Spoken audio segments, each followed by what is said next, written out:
मुक्तल मुक्तल आगे देख, सामने सामने सामने।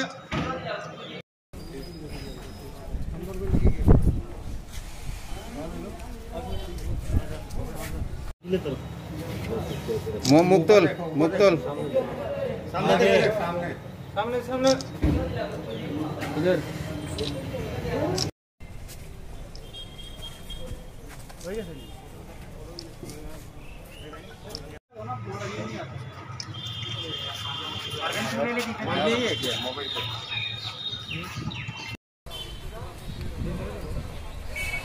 এটাতে গতকালকে রাত্রেবেলা বিএসএফ এবং পুলিশের যৌথ একটা অভিযান হয় পশ্চিম চন্দ্রপুরে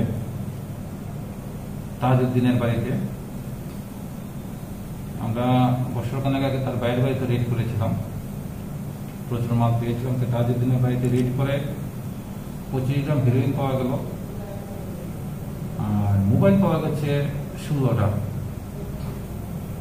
এবং টাকা পাওয়া গেছে টোটাল 63,860 ইন্ডিয়ান কারেন্সি।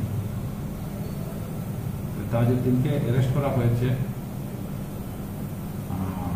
এনডিপিএস একটা মামলা করা হয়েছে, ধর্মঘটনা আছে, ইনভেস্টিগেশন চলছে। এই কেসে আর কে কে জড়িত আছে তাদেরকে অ্যারেস্ট করা হয়েছে। স্যার এর মধ্যে মোবাইল টোবাইল কিছু পাওয়া গেছে? 16টা মোবাইল পাওয়া